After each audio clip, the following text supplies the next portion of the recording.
자, 지금 내용을 좀 정리해보면 사법부의 영장이 좀 불법적이었다. 서부지법 영장 발부가 불법적이었다는 내용이 좀 주가 되는 것 같아요. 예, 맞습니다. 실제로 지금 국민의힘은 이전부터 공수처의 수사 권한에 대해서 문제를 제기했었고, 아울러서 이제 영장 발부에 있어서 서울중앙지법이 아니라 서부지법에서 발급받았다, 일종의 꼼수로 볼 수 있다라고 지적을 해왔습니다. 네, 다시 한번 현장 좀 잘 들어볼까요?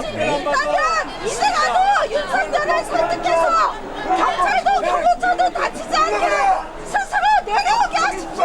뿐만 아니라 행정처장은 형사소송법 제110조 역사의 실천을 두렵지도 않으십니까? 에 따라 책임자의 승낙 없이 자, 지금 군사보호시설 관할 관리자 책임자 허가 없이 출입 수색하는 건 불법이다. 이 부분을 김기현 의원이 얘기하는 것 같고, 지난번에 들어갔던 서부지법 발부 체포영장 10조 11조가 이번엔 빠진 점에 대해서 또 얘기하면서 왜 맞지 않지 않느냐 이렇게 얘기하고 있는 것 같아요.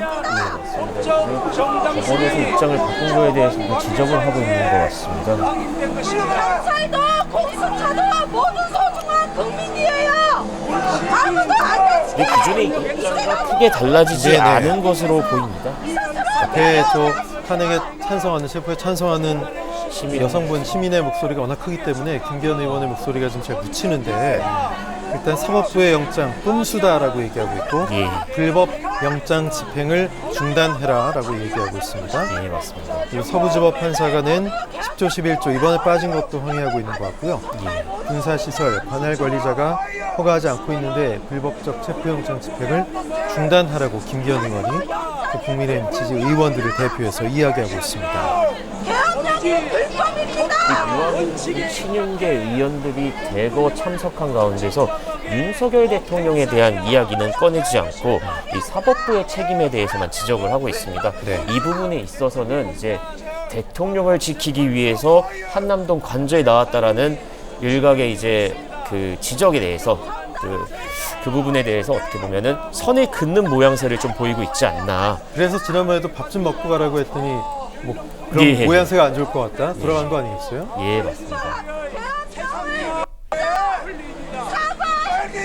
아마도 지금 국민의힘 의총을 곧 진행한다고 했기 때문에 의원들도 입장문을 발표한 이후에 국회로 이동해서 의총에 참석하지 않을까 관측되고 있습니다. 네, 한 20여 명이 넘는 국민의힘 의원들이 현장에서 스크럼을 짜고 공수처 수사관들의 진입을 막다가 지금 일단 해산이 돼서 앞에 김기현 의원이 대표로 입장문을 발표하고 있는데, 일단 사법부의 서부지법의 영장 집행에 대해서 또 불법 영장 발부에 대해서 항의한다 이런 입장인 것 같고, 군사보호시설이기 때문에 관할 관리자 허가 없이 들어와서 체포, 영장 집행, 수색 모두 불법이다 이런 입장.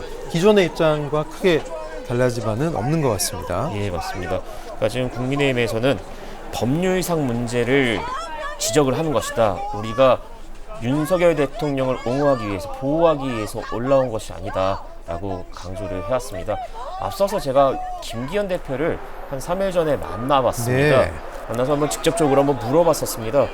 대통령을 위해서 관저를 올라가시는 거냐, 아니면 다른 이유가 있어서 올라가시는 거냐 그랬더니 허허 웃으면서 김기현 대표가 우리는 법률상 문제를 제기하기 위해서 가는 거지, 그 부분에 대해서 대통령을 옹호한다, 이거는 과대평가다. 그리고 우리는 극우단체가 아니다. 앞서서 그 정광훈 목사가 이끄는 아스팔트 극우라고 하죠. 그 보수당과 선을 그으면서 이야기를 했습니다. 그래서 나경원 의원이 또 뭔가 메시지를 내려가는 것 같은데요. 네. 아무리 살인범 살인범이라고 해도 법이 살아 있어야 되는 겁니다. 그런데 대통령 지금 직무만 정리되어 있지 헌의 대통령에게 이런 물력을 무리하게 불법적으로 행사하는 것은 대한민국 법치주의를 후퇴시킬 것입니다. 이럴 때일수록 우리의 법을 지키고 헌법과 법이 보장될 수 있는 그런 대한민국을 만들어야 되는 것입니다. 대통령은 법을 안 지켜도 됩니까? 대통령은 법을 안 지켜도 됩니까? 그래서 더 이상 이러한 무리한 물리력 충돌을 유발하지 말 것을 강력히 촉구합니다. 대한민국의 헌법 가치와 대통령은 법을 안 지켜도 됩니까? 저희는 이 자리에 왔습니다. 다시 한번 축하합니다. 네, 지금 나경원 의원 말도 헌법과 법치주의를 지키기 위해서 이 자리에 왔다. 대통령을 지키기 위해서 왔다. 이런 얘기는 없고 헌법과 법치주의를 지키기 위해서 왔다. 현직 대통령에 대한 무리한 물리력 집행을 멈춰라 이런 얘기네요. 예, 맞습니다. 지금 윤석열 대통령이 직무가 정지됐을 뿐이지 대통령은 대통령이다. 그렇기 때문에 물리력을 무리하게 써서는 안 된다. 그리고 대한민국의 민주주의를 후퇴하는 행동이다. 라고 지적을 했습니다. 그러면서 마지막에 헌법 보장해야 한다라는 말을 했는데요. 전체적으로 김기현 대표와 나경원 의원의 목소리, 그리고 앞서서 정진석 비서실장의 낸 메시지도 어느 정도 좀 결을 같이 한다라고 볼 수 있을 것 같습니다. 네, 김용재 기자, 사실 헌법과 법치주의에 대한 심각한 근간을 흔드는 문제는 국민들이 느끼기에는 불법적 비상계엄이 촉발된 그 시점 아니겠습니까?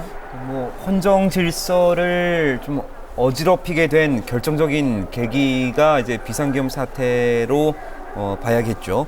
근데 이제 앞서 이제 국민의힘 의원들이 나와서 이야기를 하는 모습도 봤지만 일관되고 있는 것 같습니다. 국민의힘은 이제 공수처와 경찰을 향해서 체포영장 집행을 중단해 줄 것을 거듭해서 촉구하고 있습니다. 네. 그 근거는 이제 위법이고 불법이라는 이야기죠. 그리고 이제 물리적 충돌이라든가 이런 것들에 대한 우려, 그리고 논란이 지속된다고 이제 강조하고 있는 건데, 그러니까 결국은 이제 불법적인 수사에서 당장 손을 떼고 공수처가 이 수사를 경찰로 이관해서 진행하라는 지적도 하고 있습니다. 만에 하나 유혈 충돌이 발생하면 공수처와 국수본 책임이라고도 계속 이렇게 못을 박았고요. 민주당을 향해서도 이제 포화를 좀 퍼부었는데, 공수처가 이재명 대표와 민주당의 압박에 굴복했다라고 지적을 했습니다. 그러면서 이제 모든 책임은 이재명 대표와 또 민주당이 져야 할 것이다라는 입장을 밝혔고요. 또 이제 민주당이 두는 이제 무리수라고까지 표현을 했는데, 결국은 이제 대권 조급증이라는 발언까지 나왔습니다.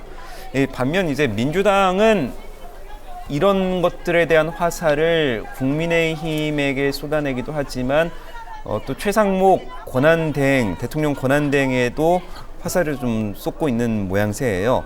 박찬대 원내대표가 이제 체포 과정에서 만약에 불미스러운 일이 생기거나 그러면 이 불법을 조장하고 방임한 최 권한대행이 또 모든 책임을 져야 할 것이다 라고 말을 했거든요. 근데 앞서 이제 최 권한대행은 이 체포영장 집행에 있어서 폭력적 방법은 절대 있어서는 안 된다라는 지시를 내렸는데, 이런 지시에 대해서 민주당 쪽에서는 좀 황당하고 무책임하다라는 지시다, 황당한 지시다라고 좀 비판을 했습니다. 그러니까 법원이 발부한 체포영장 집행, 이 부분을 최 권한대행이 가로막는 것은 명확한 불법이다라는 입장인 것 같고요. 그러니까 이런 것들을 이제 차라리 공수처가 아니라 경호처에 대해서 경호처가 공수처에 적극 협조하라고 지시를 하면 될 것을 네. 왜 국가기관 간 충돌이 문제가 있는 것처럼 물타기 하는 것 아니냐라고 되묻고 있는 그런 양상인데요. 아마 이런 부분들, 그러니까 여당과 야당의 이런 언쟁이라고 할까요? 이런 설전들, 이런 것들에 대해서도 국민들의 피로도가 높아지고 결국은 이런 것들이 국론이 하나로 합쳐지지 않고 네. 결국에는 좀 어떤 그 국민들의 정서를 갈라치는 부분들이 있을 수 있지 않겠습니까? 이런 것들을 서둘러 이렇게 막기 위해서는 어떻게든 사태가 조속히 좀 해결돼야 되지 않을까라는 생각을 해봅니다. 네.